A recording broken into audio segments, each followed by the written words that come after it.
Very good evening sir. Very good evening.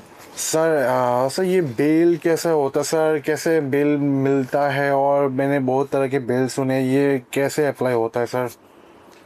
चलिए sir, आज हम बात करते हैं एक बहुत ही इंपॉर्टेंट टॉपिक में, बेल।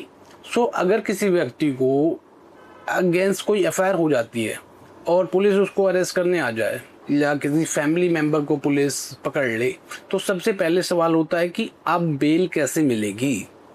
लेकिन दोस्तों, बेल भी कई टाइप की होती है। Like I am just going to share with you all: transit bail, interim bail, anticipatory bail, regular bail, ये और डिफॉल्ट बेल। हर बेल का प्रोसीजर अलग होता है। तो आज इस वीडियो में मैं सिंपल लैंग्वेज में आप लोगों को समझाऊंगा कि बेल क्या होती है, कौन सी बेल कब मिलती है, कौन सी कोर्ट में लगती है, अगर पुलिस अरेस्ट से कैसे बच सकते हैं, और क्या डिफरेंस होता है एंटिसिपेटरी बेल और रेगुलर बेल में। लेट्स स्टार्ट और समझते हैं। बेल क्या होती है सबसे पहले। बेल सिंपल लैंग्वेज में अगर बोले तो बेल का मतलब होता है temporary release from the custody subject to certain condition. Although bail की डेफिनेशन आपको सीआरपीसी की डेफिनेशन क्लोज में भी मिल जाएगी, बट मैं आपको मतलब बता रहा हूँ। That is the legal language, you can go through it, that would be there. यानी अगर किसी व्यक्ति को अरेस्ट किया जाता है तो कोर्ट उसको कुछ कंडीशन के साथ रिलीज कर सकती है। इंडियन क्रिमिनल लॉ का जो बेसिक प्रिंसिपल है वो ये है कि bail is a rule and jail is a exception. यानी हर अक्यूज को ऑटोमेटिकली क्रिमिनल नहीं माना जाता जब तक उसका ऑफेंस प्रूव नहीं हो जाता। ऑफेंस भी दो तरह के होते हैं: bailable offence, non bailable offence. अब यहाँ एक इम्पोर्टेंट कॉन्सेप्ट आता है bailable offence and non bailable offence. Bailable offence में बेल लेना अक्यूज का लीगल राइट होता है, और जैसे simple height, minor offences etcetera, और पुलिस स्टेशन में ही आपको बेल मिल जाती है। लेकिन नॉन बेलेबल ऑफेंसेस में like murder, rape, serious cheating, NDPS etcetera, यहाँ बेल कोर्ट के डिस्क्रिप्शन पर डिपेंड करती है। एंटिसिपेटरी बेल, अब सबसे पहले बात करते हैं, बहुत ही फेमस टर्मिनोलॉजी है एंटिसिपेटरी बेल। एंटिसिपेटरी बेल का मतलब होता है अरेस्ट होने से पहले बेल। अगर किसी व्यक्ति को लगता है कि पुलिस उसको किसी एफआईआर में अरेस्ट कर सकती है तो वो सेशन कोर्ट या फिर हाई कोर्ट में एंटिसिपेटरी बेल फाइल कर सकता है। अगर किसी को अप्रीहेंशन है वो उस जाए सेशन कोर्ट या हाई कोर्ट और वहाँ पे ये फाइल कर देगा, जी मुझे अप्रीहेंशन है, मुझे इस अरेस्ट, मेरे खिलाफ कोई एफआईआर है, अगर उसको नॉलेज है तो वो प्रोवाइड करा दे और एंटिसिपेटरी बेल लगा सकता है। ये प्रोविजन बीएनएस के सेक्शन 482 के अंडर अवेलेबल है। पहले सीआरपीसी के सेक्शन 438 में था।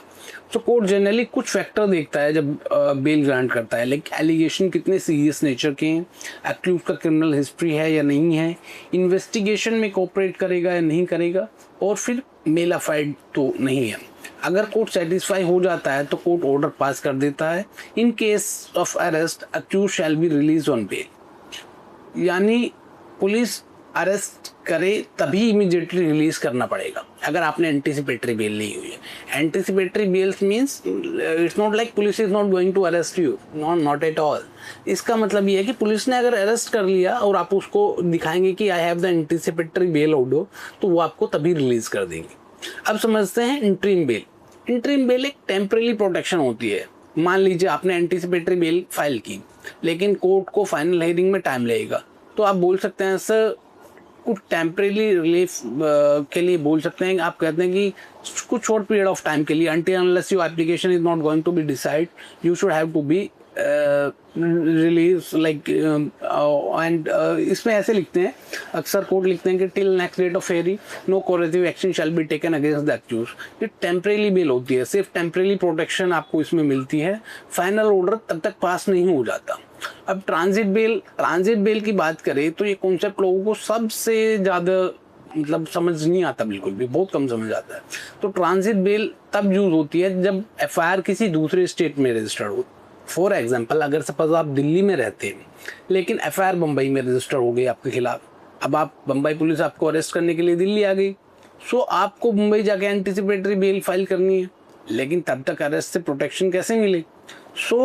ट्रांजिट बेल का रोल यहाँ पे आता है। तो आप दिल्ली कोर्ट में लिमिटेड टाइम के लिए प्रोटेक्शन जिसमें आपको मिल सकती है, दिल्ली कोर्ट के सामने आप एक बेल एप्लीकेशन लगाएंगे और उसमें आप ये प्रोटेक्शन मांग सकते हैं कि ये कुछ दिन के लिए आपको मिलती है कि मुझे 4 दिन 5 दिन 10 दिन के लिए प्रोटेक्शन दे दीजिए until unless I can reach Mumbai and then I can file the anticipatory bail और देयर। सो ये आपको एंट्री बेल में ट्रांजिट बेल में मिल जाती है प्रोटेक्शन। अब रेगुलर बेल क्या होती है, अब बात करते हैं रेगुलर बेल की। सो रेगुलर बेल तब फाइल की जाती है जब अक्यूज ऑलरेडी अरेस्ट हो चुका हो। ये पर्सन या तो जुडिशियल कस्टडी में है या फिर पुलिस कस्टडी में है। So regular bell generally BNS के सेक्शन 480 या फिर हम 483 के अंडर मूव की जाती है, डिपेंडिंग अपॉन द कोर्ट जुडिक्शन। अगर सेशन में है या फिर आप मूव कर रहे हैं जीएमएफसी की कोर्ट में, जुडिशियल मजिस्ट्रेट फर्स्ट क्लास की कोर्ट में।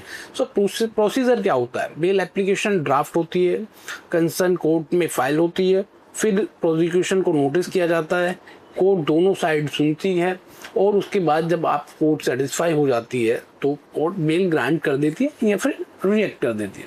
सो कुछ कंडीशन भी कोर्ट लगा सकती है, लाइक पार्ट को तो आप अपना सरेंडर कर दीजिए, इन्वेस्टिगेशन ज्वाइन कर लीजिएगा, विटनेस को इन्फ्लुएंस नहीं करेंगे, कंट्री लीव नहीं करेंगे विदाउट परमिशन। और एक कॉन्सेप्ट जो मैं डिस्कस करने जा रहा हूँ, ये बड़ा मतलब इम्पोर्टेंट कॉन्सेप्ट है और बड़ा पावरफुल भी है, डिफॉल्ट डे। अगर पुलिस प्रिस्क्राइब टाइम पीरियड में चार्जशीट फाइल नहीं करती, जनरली 60 दिन या 90 दिन, is depending upon the offence, तो अक्यूज को स्टेचुरी राइट मिल जाता है डिफॉल्ट बेल का। और ये स्टेचुरी राइट इतना पावरफुल राइट है कि इसमें अगर ये आपने बेल लगा दी डिफॉल्ट बेल, तो magistrate does not have the description to decide that bail application, he must have to give you the bail. So this is like powerful tool है, आप इसको यूज कर सकते हैं और you should have to be aware about it. So अब कुछ practical point समझ लीजिए कि बेल रिजेक्ट होने का मतलब कन्विक्शन नहीं होता। अगर आपकी बेल रिजेक्ट हो गई है तो इट डजंट मीन कि वो आदमी कन्विक्ट हो गया है, और बेल ग्रांट होने का मतलब इनोसेंट प्रूफ होना नहीं होता। तो कोर्ट मेनली देखता है कि इन्वेस्टिगेशन और ट्रायल प्रॉपरली चल सके, और सबसे इम्पोर्टेंट हर केस के फैक्ट पर डिपेंड करता है। सो जो इंटरनेट पे आपको नॉलेज मिल रही है, don't rely upon it. And अगर आपको ये कॉन्सेप्ट समझ में आ गए हो जो आज मैंने इस वीडियो में डिस्कस किए कि बेल क्या होती है, एंटिसिपेटरी बेल क्या होती है, interim bail, transit bail, regular bail, default bail. So आपको अगर ये वीडियो इन्फॉर्मेटिव लग रहा है तो शेयर कीजिए और चैनल टेक्लॉयर को सब्सक्राइब जरूर कीजिएगा। और आपको कोई लीगल क्वेरी हो तो कमेंट सेक्शन में लिखिए। मैं हूँ advocate Atul and I tried to address your inquiry. Okay, so thank you.